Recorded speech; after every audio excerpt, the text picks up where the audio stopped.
प्यारे बच्चों, आशा करते हैं कि आप अपने घर पर स्वस्थ होंगे, सुरक्षित होंगे। और मैं ये भी उम्मीद रखती हूँ कि जो आपको स्कूल की तरफ से जो भी कार्य दिया जा रहा है उसको आप अच्छे से कर रहे होंगे। उसी कड़ी को बेटा आगे बढ़ाते हुए मैं आज आपको एक सामान्य सा टॉपिक कराऊंगी जो 6ठी, 7वीं और 8वीं तीनों कक्षाओं के लिए बहुत ही उपयोगी है। आज मैं आपको संख्याओं के बारे में बताऊंगी। जैसा कि आपको बोर्ड पर दिख रहा है, संख्याएं लिखी हुई हैं। एक है प्राकृत संख्याएं, एक है पूर्ण संख्याएं। तो पहले हम ये दोनों लेंगे कि प्राकृत संख्याएं और पूर्ण संख्याएं क्या हैं। पहले आते हैं हम प्राकृत संख्याएं। प्राकृत संख्याएं होती है बेटा 1, 2, 3, 4, 5 और ये आगे देखो मैंने कुछ नहीं लिखा, खाली छोड़ दिया। इसका मतलब क्या है कि प्राकृत संख्याएं जो होती हैं वो अनंत होती हैं, उनका कोई भी अंत नहीं होता। तो प्राकृत संख्याएं जो है कहां से शुरू हुई? 1, 2, 3, 1 से शुरू होके और ये लास्ट में देखो है कुछ नहीं है ना, तो ये होगी अनंत, जिनका कोई भी अंत नहीं हो। प्राकृत संख्याएं वे होती हैं जिनको हम गिन सके या फिर जिनको हम महसूस कर सके। जैसे मेरे पास ये एक मार्कर है, मैं आपसे पूछूंगी बेटा ये कितने हैं, तो आप देख के बताओगे मैम ये 1 है। इसी तरह मेरे पास ये पेन है, मैं पूछूंगी बेटा ये कितने हैं, तो आप गिन के बताओगे 1, 2, 3, 4, मैम ये 4 है। तो प्राकृत संख्याएं वे हुई कि जिनको हम महसूस कर सकते हैं, जिनको हम गिन सकते हैं। अब देखो आगे क्या आता है कि सबसे छोटी प्राकृत संख्या। सबसे छोटी प्राकृत संख्या बेटे कौन सी हुई? कहां से शुरू किया लिखना? 1 से। तो सबसे छोटी प्राकृत संख्या जो सबसे पहले लिखी वही तो सबसे छोटी प्राकृत संख्या होगी। तो सबसे छोटी प्राकृत संख्या हमारे पास क्या हुई? 1। उसके बाद आते हम पूर्ण संख्याओं पर। अगर हम इन प्राकृत संख्याओं के साथ 0 और ऐड कर दे, यहाँ पर 0 से अगर हम स्टार्ट करें, इसको शुरू करें, तो ये होगी हमारे पास पूर्ण संख्याएं। पूर्ण संख्याओं का भी कोई अंत नहीं होता। ये नहीं है कि प्राकृत संख्याओं का प्राकृत संख्याएं जो है वे अनंत हैं, तो पूर्ण संख्याओं का कहीं पर अंत है। पूर्ण संख्याएं हैं ये भी अनंत हैं। पूर्ण संख्याएं 0 से शुरू होती हैं और प्राकृत संख्याएं 1 से शुरू होती हैं। तो सबसे छोटी अगर पूर्ण संख्या पूछी जाए आपसे तो क्या होगी? 0, क्योंकि हमने पूर्ण संख्याएं कहां से शुरू की हैं? 0 से। तो सबसे छोटी संख्या क्या हुई? पूर्ण संख्या क्या हुई? 0।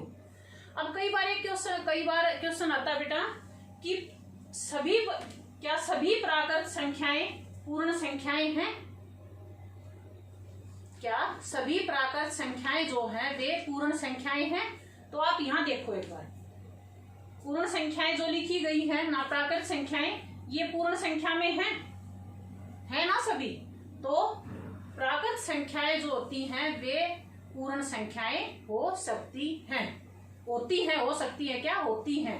लेकिन अगर आपके पास ये क्वेश्चन आए कि सभी पूर्ण संख्याएं प्राकृत संख्याएं होती हैं, तो ये गलत होगा बेटा, क्योंकि उसमें क्या है? 0 नहीं होगा। तो 0 भी तो लेना जरूरी है। तो सभी पूर्ण संख्याएं जो होती हैं वे प्राकृत संख्याएं नहीं होती। तो हमारे पास क्या हो गया? दो चीज जो है वे आपकी समझ में आ गई होंगी कि प्राकृत संख्याएं और पूर्ण संख्याएं।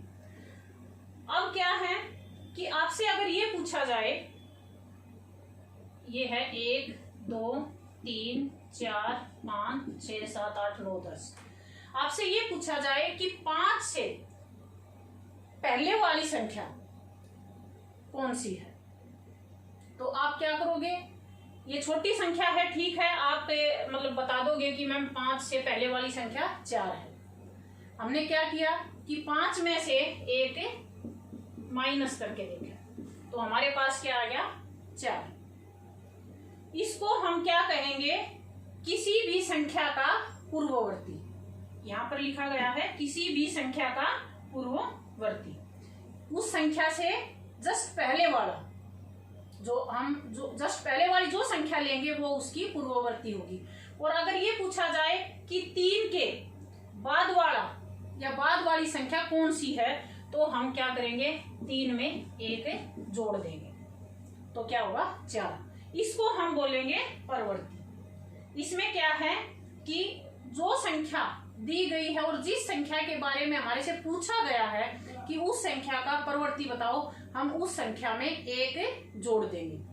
इसी तरह से यूं भी पूछा जा सकता है कि कोई संख्या दे दी, इस संख्या के अगले 3 परवर्ती बताओ, तो हम क्या करेंगे, पहले उस संख्या में, जैसे 3 है, 3 में 1 ऐड किया, उसके बाद फिर 4 आ गया, 4 में 1 ऐड किया 5, फिर 5 में 1 ऐड किया 6।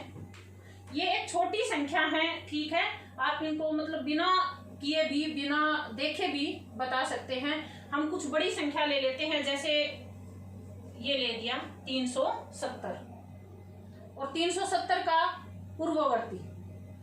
तो कुछ बच्चे तो हैं जो मतलब इसको वही बिना करे ही बता देंगे, लेकिन कुछ बच्चे ऐसे हैं जो नहीं कर सकते, तो वो क्या करेंगे, इसमें से 1 को माइनस कर लेंगे।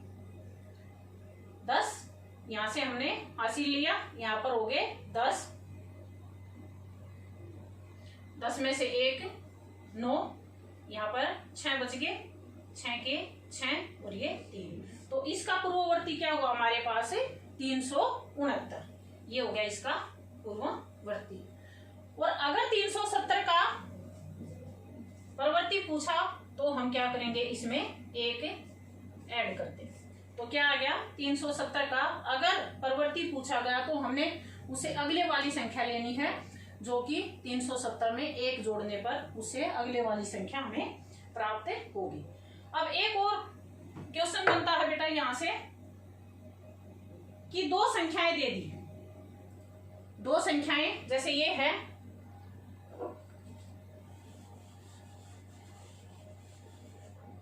ये दे दिया 1 2 3 4 5 और 6, ये हमारे पास 6 संख्याएं।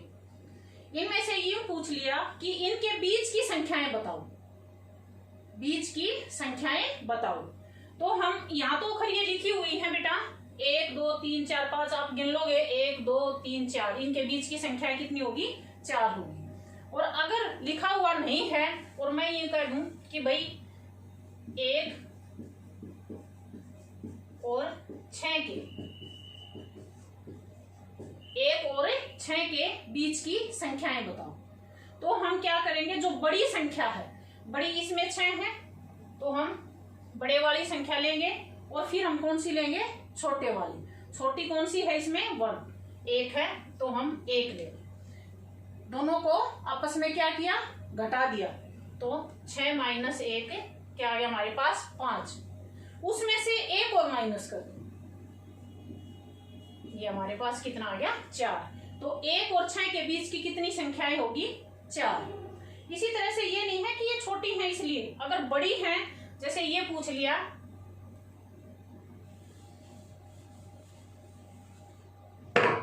ये पूछा 66 और 92 के बीच की संख्या है, 66 और 92 के बीच की संख्या है, तो हम क्या करेंगे, 92 में से पहले 66 माइनस करेंगे,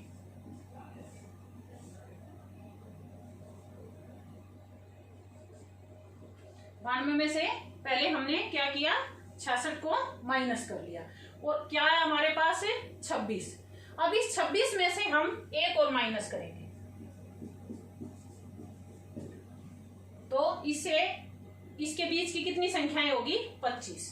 तो बीच की संख्या कई बार, मतलब मेरे ख्याल से हर बार ये क्वेश्चन आता होगा कि भाई तो कोई भी 2 संख्या दे दी, उनके बीच की संख्याएं बताओ, तो बच्चे यूं है दुखी होते रहेंगे, वो मतलब काउंट करेंगे, उंगली पे काउंट करेंगे या फिर वैसे गिनती लिख के काउंट करेंगे। तो इसका सीधा सा है, जो बड़े वाली संख्या है उसमें से हम छोटे वाली संख्या को माइनस कर देंगे और फिर उसमें से 1 और माइनस कर देंगे। लिखेंगे कैसे हम इसको,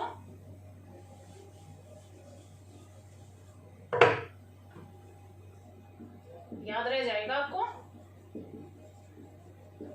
बड़ी संख्या माइनस छोटी संख्या और -1।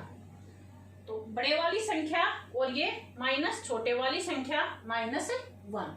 तो जो भी पूछा गया है कि उनके बीच की कितनी संख्या है, चाहे आप कितनी भी संख्या ले लो और उनके बीच की अगर संख्या निकालनी है तो पहले बड़े वाली संख्या लो, उसमें से छोटे वाली माइनस कर दो और फिर उसमें से एक और माइनस कर दो, आपको उनके बीच की संख्याएं मिल जाएंगी।